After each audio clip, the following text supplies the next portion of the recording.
आज हम बना रहे हैं बकरा ईद स्पेशल बट का सालन। ये देखिए गाइस, ये 1.5 किलो बट ली है मैंने। और सबसे पहले हम इसको साफ करने का तरीका देख लेते हैं। बहुत ही आसान तरीका है, ये तरीका बहुत कम लोगों को पता है, लेकिन इससे जो है बहुत ही आसानी से ये बट बिल्कुल साफ हो जाती है। ये देखिए, चुटकी की मदद से हम इसमें बारीक सी झिल्ली होती है, इसको इस तरह से खींच कर उतार देंगे। ये देखिए कितनी आसानी से ये उतर गई है। बस अब जो है ये बिल्कुल साफ हो चुकी है।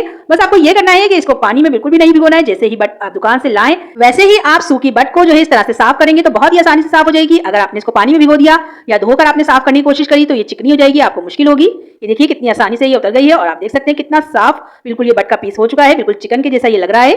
आपको दोबारा से दिखाती हूँ करीब से। ये देखिए कितनी आसानी से ये उतर गई है और कितनी साफ ये बोटी हो गई है बट की। ये देखिए गाइस, बट जो है बिल्कुल साफ हो चुकी है। अभी मैंने जो है इसमें पानी वगैरह नहीं डाला है। अब मैं सबसे पहले इसमें विनेगर ऐड कर रही हूँ। 2 टेबल स्पून में इसमें विनेगर ऐड कर रही हूँ। इससे जो है बिल्कुल स्मेल इसकी खत्म हो जाती है। और इसी के साथ मैं इसमें 1 टेबल स्पून नमक ऐड कर रही हूँ। इन दोनों चीजों को मिलाकर अच्छी तरह हम इसको रख देंगे तकरीबन आधे घंटे के लिए, ताकि इसमें से स्मेल वगैरह बिल्कुल निकल जाए। गाइस, आप लोग जो है विनेगर लगाकर अगर इसको पकाएंगे तो इसमें से बिल्कुल भी स्मेल नहीं आती है। ये देखिए, अब मैं इसको आधे घंटे के लिए रख दूंगी। गाइस, आधा घंटा हो चुका था। मैंने इसको गर्म पानी से बहुत ही अच्छी तरह धो लिया है ताकि इसमें से विनेगर वगैरह निकल जाए। आप देख सकते हैं कितनी साफ हो चुकी है ये। और अब जो है हम इसको पकाना स्टार्ट करते हैं। ज्यादातर मैंने प्याज ली है, इस तरह से मैंने इसको कट कर लिया है। गरम मसाला पाउडर लिया है 1/2 टी स्पून, हल्दी पाउडर 1/2 टी स्पून, धनिया पाउडर 2 टेबल स्पून, लाल मिर्च 2 टेबल स्पून, नमक 1 टी स्पून। तो चलिए गाइस, इसको बनाना स्टार्ट करते हैं। मैं जो है इसको कुकर में बना रही हूँ, तो मैंने कुकर ले लिया है। सबसे पहले हम इसमें जो हमने बट साफ कर रखी थी वो इसमें डालेंगे और इसी के साथ जो हमने सारी प्याज और मसाले वगैरह है ये सब इसमें डाल देंगे। गाइस, बहुत ही ज्यादा आसान रेसिपी है ये, आप लोग इस बकरा ईद पे इसको जरूर ट्राई करिएगा। ये देखिए मैंने प्याज और मसाले इसमें डाल दिए हैं। अब लहसुन और अदरक का पेस्ट डाल रही हूँ मैं 1 टेबल स्पून।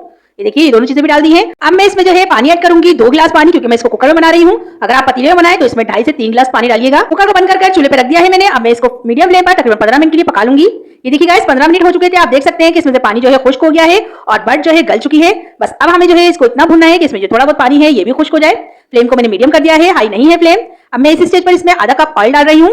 ऑयल डालने के बाद हम इसको अच्छी तरह मिक्स करते हुए भून लेंगे। ये देखिए गाइस, तकरीबन 3 मिनट हो गए थे इसको भूनते हुए और आप देख सकते हैं इसमें से पानी जो है खुश्क हो गया है।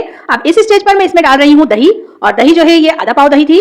इसको डालने के बाद हम इसको अच्छी तरह मिक्स करते हुए भून लेंगे। तकरीबन 5 मिनट लगेंगे दही के साथ इसको भुनने में, क्योंकि पता है आप लोगों को कि अभी दही जो अपना पानी रिलीज करेगी और फिर हमें जो है इसको इतना भुनना है कि दही का पानी भी खुश्क हो जाए।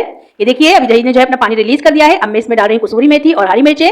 कसूरी मेथी जो है 1 टेबल स्पून मैंने ली थी और इसको पहले ही मैंने पानी में भिगो दिया था ताकि इसमें से मिट्टी वगैरह निकल जाए। अब हमें इसको इतना भुनना है कि इसमें से जो ऑयल है वो सेपरेट हो जाए। गाइस, तकरीबन 2 मिनट और लगेंगे इसको भुनने में और फ्लेम जो है मैंने मीडियम रखी हुई है। ये देखिए गाइस, बट जो है भुन चुकी है। आप लोगों को दिख रहा होगा कि इसमें से ऑयल भी सेपरेट हो चुका है और बहुत ही जबरदस्त इसमें से खुशबू आने लग गई थी मेथी वगैरह की। तो हमारा बट का सालन जो है माशाल्लाह से तैयार हो चुका है। दिखाती हूँ आपको डिश आउट करके इसका फाइनल लुक। ये देखिए गाइस, माशाल्लाह से बट के सालन का फाइनल लुक कितना जबरदस्त लग रहा है।